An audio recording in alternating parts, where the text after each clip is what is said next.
Kou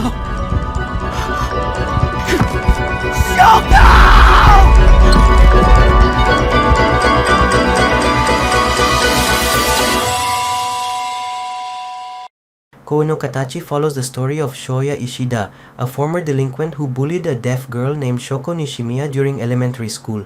Years later, haunted by his past actions, Shoya seeks redemption and sets out to make amends with Shoko. The plot unfolds as a poignant exploration of guilt, forgiveness, and human connection. In the beginning, Shoya and his classmates torment Shoko for her disability, leading to her eventual transfer to another school. The bullying leaves a lasting impact on both characters. In high school, Shoya, now isolated and regretful, crosses paths with Shoko again. He learns sign language to communicate with her and tries to rebuild a relationship, not just with her but also with others he's hurt or drifted away from.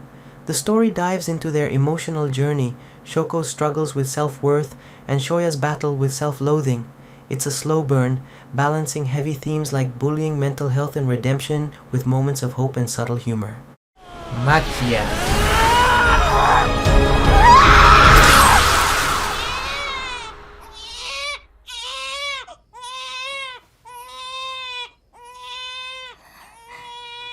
The story centers on Maquia, a young girl from the Ayorf, a race of long-lived beings who stop aging in their teens and weave the fabric of time known as Hibiol to record their history. The Ayorf live in isolation, avoiding emotional ties with outsiders due to their near-immortal lifespans. However, their peaceful existence is shattered when the kingdom of Mesarte invades, seeking the Ayorf's longevity to bolster its power. During the attack, Maquia's village is destroyed and she's separated from her people. Fleeing on a mythical beast called a Renato, Maquia ends up alone in a forest where she stumbles upon a human infant named Ariel. His parents have just been killed by bandits, leaving him orphaned. Moved by his cries, Maquia decides to take him in. Despite knowing their lifespans will differ vastly, she'll remain youthful while he grows old. The plot follows Maquia raising Ariel through the years, posing as his mother despite her unchanging appearance drawing suspicion from others. They settle in a rural village at first, but as Ariel grows into a child, their bond deepens, though it's tested by the realities of their situation. Maquia struggles with her inexperience as a parent and the pain of knowing she'll outlive him. Shigatsu wa Here's kimi the no truth, uso. Kosei. I love you. I love you. I love you. The story revolves around Kosei Arima, a teenage piano prodigy who loses his ability to hear the music he plays after his mother, Saki, dies. Saki was a strict perfectionist instructor who pushed Kosei to excel, often through harsh methods, leaving him with both talent and trauma.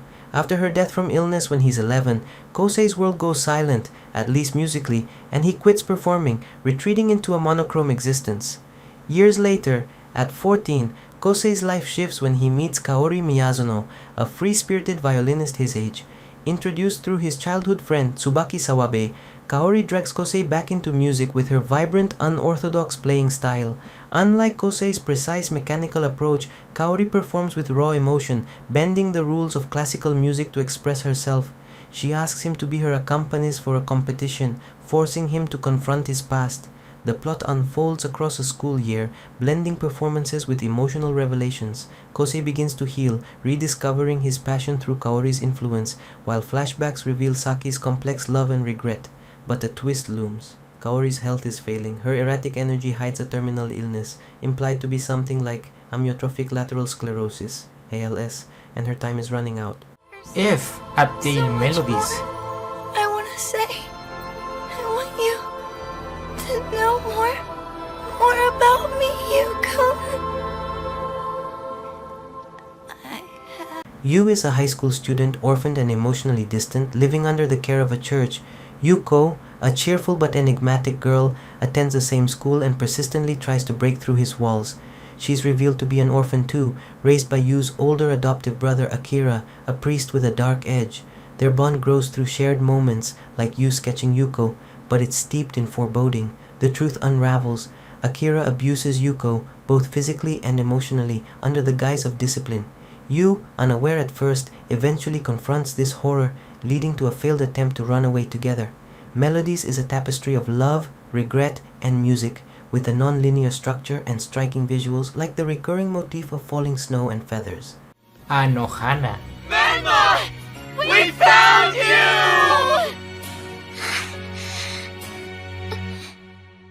You really found me. Goodbye. The story centers on Jinta Yadomi, a reclusive teenager, and a group of childhood friends fractured by a tragedy years earlier. As kids, they formed the Super Peace Busters, a tight-knit gang in their small town. The group included Jinta, the leader, Menma, the sweet, energetic heart of the crew, Naruko Anaru Anjo, Chiriko Tsuruko Tsurumi, Atsumu Yukiatsu Matsuyuki, and Tetsudo Popo Hisakawa. Their bond shatters when Menma, whose real name is Meiko Honma, dies in an accident. Chasing after Jinta during a playful argument, she slips into a river and drowns, leaving the others guilt-ridden and drifting apart. Fast forward to high school, Jinta's a shut-in, skipping classes and haunted by that day. One summer, Menma's ghost appears to him, unchanged from her 10-year-old self, claiming she has a wish she can't remember. Jinta initially dismisses her as a hallucination born from grief, but her persistence and oddly tangible presence, like eating his snacks, forces him to take her seriously. She insists he reunite the Super Peace Busters to fulfill her wish, though she's vague about what it is. Jinta reluctantly tracks down the others. SukaSuka. Ren, I can't let you go.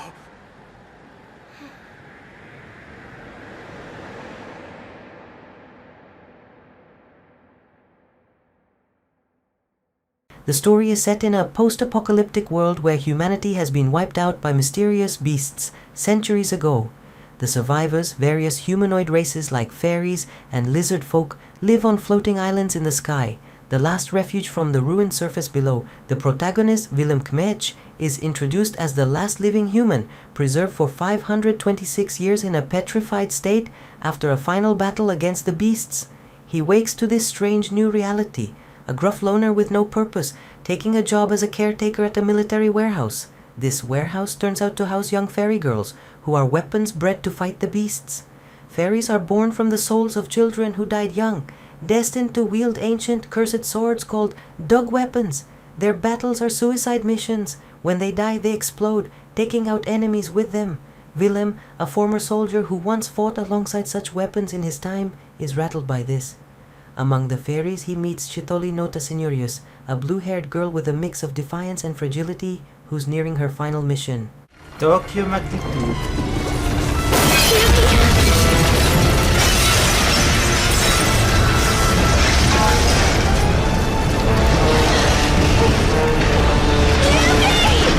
The story follows Mirai Onozawa, a disillusioned 13-year-old girl living in Tokyo with her family. It's summer vacation, and Mirai's fed up. Her parents are busy, her younger brother Yuki annoys her, and she feels trapped in a mundane life. She mutters a wish for the world to just break already, a sentiment that haunts her later. On a trip to Odaiba for a robot exhibition, Mirai reluctantly takes Yuki along, grumbling about babysitting him. Their day out turns catastrophic when a magnitude 8.0 earthquake strikes Tokyo Bay.